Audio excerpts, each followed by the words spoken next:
اعوذ باللہ من الشیطان الرجیم بسم اللہ الرحمن الرحیم۔ السلام علیکم ڈیئر اسٹوڈینٹس، پریویس لیکچر میں ہم نے منتخب آیات میں سے آیت نمبر 1 کا ترجمہ اور تشریح کی تھی۔ امید ہے کہ آپ نے گزشتہ آیات مبارکہ کا ترجمہ اور تشریح اور آیات میں دیے گئے اللہ تعالیٰ کے احکامات کو بخوبی سمجھا ہوگا اور عملی زندگی میں ان پر عمل پیرا ہونے کی طرف راغب ہوئے ہوں گے۔ آج ہم آیت نمبر 2 کا ترجمہ اور تشریح پڑھیں گے اور سمجھیں گے کہ اس آیت مبارکہ میں اللہ تعالیٰ نے ہمیں کیا حکم دیا ہے۔ سب سے پہلے ہم مقاصد تدریس کو سمجھتے ہیں۔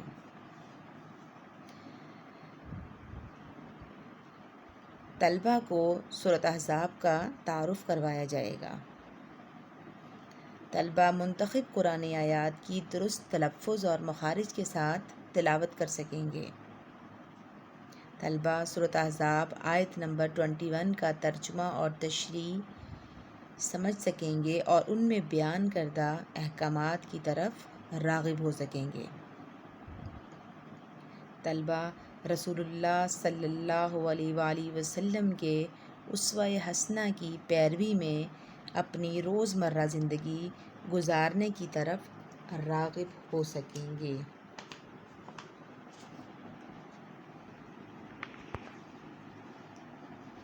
ڈیئر اسٹوڈینٹس، سب سے پہلے ہم سورۃ احزاب کے متعلق جانتے ہیں، کیونکہ آج جو آیت مبارکہ ہم پڑھ رہے ہیں وہ سورۃ احزاب کی آیت نمبر 21 ہے۔ سورۃ احزاب قرآن مجید کے پارہ نمبر 21 میں موجود ہے۔ سورۃ احزاب مدنی سورت ہے، یعنی یہ مدینہ منورہ میں نازل ہوئی اور اس سورہ مبارکہ میں 73 آیات اور 9 رکوع ہیں۔ اس سورۃ مبارکہ میں غزوہ احزاب کی بھی کچھ تفصیل ہے جو کہ 5 ہجری کو پیش آیا۔ اس سورت کو سورۃ احزاب اس لیے کہتے ہیں کہ اس موقع پر تمام اسلام دشمن گروہ جمع ہو کر مسلمانوں کے مرکز مدینہ پر حملہ آور ہوئے تھے۔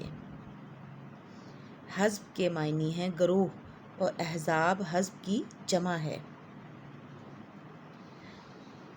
اور اسے جنگ خندق بھی کہتے ہیں، یعنی غزوہ احزاب کو غزوہ خندق بھی کہتے ہیں، اس لیے کہ مسلمانوں نے اپنے بچاؤ کے لیے مدینہ کے اطراف میں خندق کھودی تھیں تاکہ دشمن مدینہ کے اندر نہ آ سکیں، اور خندق کھودنے کا مشورہ حضرت سلمان فارسی رضی اللہ تعالیٰ عنہ نے دیا تھا۔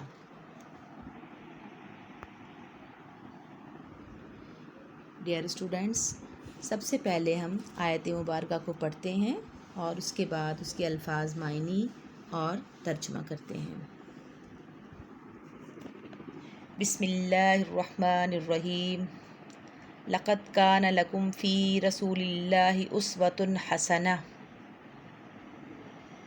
لقد کے معنی ہیں البتہ، تحقیق، کانا مطلب ہے، لکم تمہارے لیے، فی کے معنی ہوتے ہیں میں، رسول اللہ اللہ تعالیٰ کے رسول، اسوۃ حسنہ بہترین نمونہ۔ اور اگر اس کا ہم با محاورہ ترجمہ کریں تو اس طرح ہوگا، تحقیق تمہارے لیے رسول اللہ صلی اللہ علیہ وآلہ وسلم کی زندگی میں بہترین نمونہ موجود ہے۔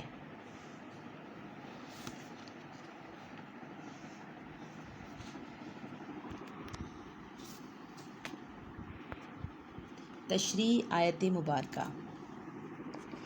اس آیت کریمہ میں نبی کریم صلی اللہ علیہ وآلہ وسلم کی حیات طیبہ کو ہمارے لیے نمونہ قرار دیا گیا ہے۔ نمونے سے آپ صلی اللہ علیہ وسلم کی اطاعت کے لازم ہونے کی دلیل ملتی ہے۔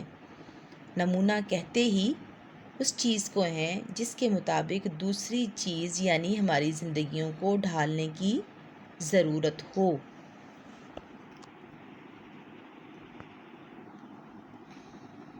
اب سوال یہ پیدا ہوتا ہے کہ نبی کریم صلی اللہ علیہ وآلہ وسلم کیوں نمونہ حیات ہیں؟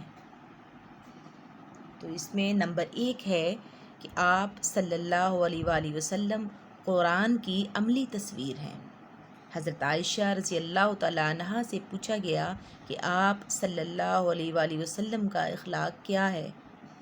آپ رضی اللہ تعالیٰ عنہ نے فرمایا کہ آپ صلی اللہ علیہ وآلہ وسلم کا اخلاق قرآن مجید ہے۔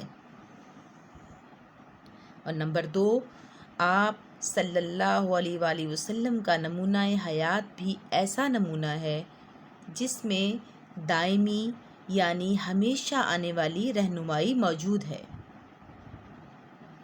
کسی اور ہستی کی زندگی میں یہ بات موجود نہیں۔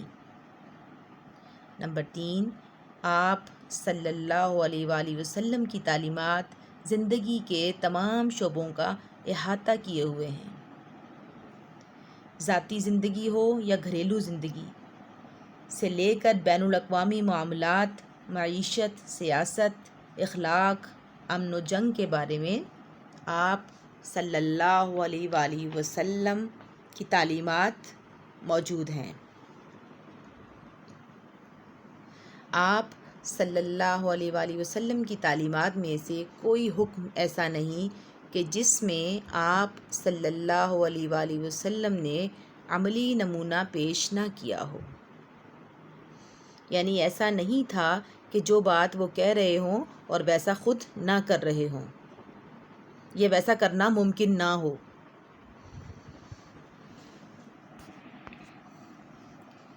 فطری تعلیمات، آپ صلی اللہ علیہ وآلہ وسلم کی تعلیمات بالکل فطری ہیں۔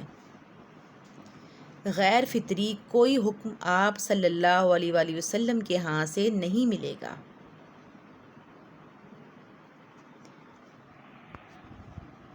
تاریخیت، آپ صلی اللہ علیہ وآلہ وسلم ہی وہ واحد رہنما ہیں جن کی زندگی کا ایک ایک معمولی معاملہ بھی صحت کے ساتھ ہم تک پہنچا، جسے ہم سنت بھی کہتے ہیں، یعنی حضور اکرم صلی اللہ علیہ وسلم کے قول، فعل اور ان کے کیے ہوئے اعمال کو سنت کہا جاتا ہے، جو کہ حدیث مبارکہ کے صورت میں ہمارے پاس موجود ہیں،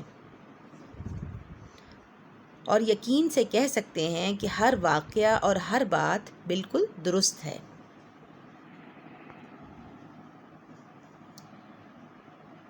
سیرت مبارکہ کی جامعیت اور ہمہ گیری، حضور اکرم صلی اللہ علیہ وآلہ وسلم کی سیرت میں وہ جامعیت اور ہمہ گیری ہے کہ ہر زمانے میں ہر طبقے کے لوگوں کو رہنمائی ملتی ہے۔ حضور صلی اللہ علیہ وآلہ وسلم چونکہ تمام انسانیت اور تمام جہانوں کے لیے رسول بن کر آئے، اس لیے آپ صلی اللہ علیہ وآلہ وسلم کی تعلیمات اس قدر جامع ہیں کہ قیامت تک انسانوں کی رہبری کر سکتی ہیں۔ تمام انبیاء کی خوبیوں کے حامل، حضور اکرم صلی اللہ علیہ وآلہ وسلم کی ذات میں وہ تمام صفات اور خوبیاں موجود ہیں جو تمام انبیاء میں فرداً فرداً موجود تھیں۔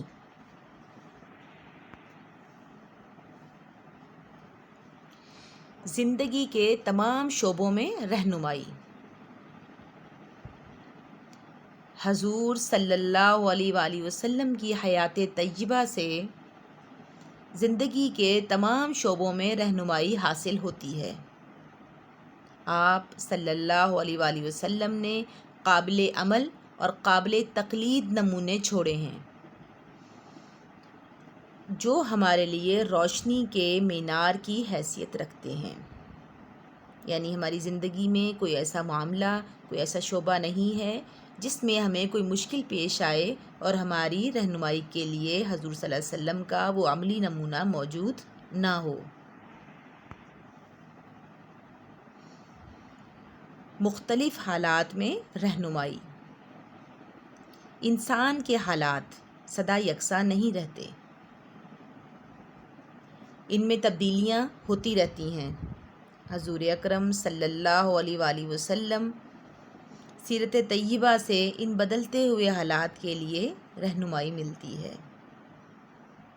یعنی انسان کی زندگی کے اندر جو بھی تبدیلیاں آتی ہیں اس کے ساتھ ساتھ اگر احکامات کی بھی ضرورت پڑتی ہے تو وہ موجود ہیں۔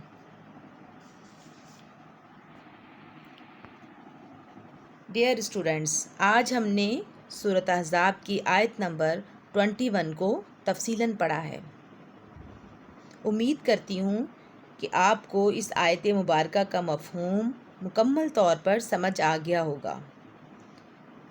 اگر پھر بھی کوئی بات آپ کو سمجھ نہ آئی ہو یا آپ پر مکمل واضح نہ ہوئی ہو تو آپ بلا جھجک پوچھ سکتے ہیں۔ اور آج میں آپ سے ایک اور بات بھی کہنا چاہوں گی کہ آپ اسلامیات کو اور خصوصاً قرآن پاک کی تفسیر کو محض ایک سلیبس کا حصہ سمجھ کر نہ پڑھیں، بلکہ ان سے رہنمائی لیتے ہوئے انہیں اپنی عملی زندگی میں اپنانے کی کوشش کریں۔ قرآن پاک پر عمل پیرا ہو کے ہم دین اور دنیا کی بھلائی حاصل کر سکتے ہیں۔ اللہ تعالی ہمیں اپنے بتائے گئے احکامات پر عمل کرنے کی توفیق عطا فرمائے۔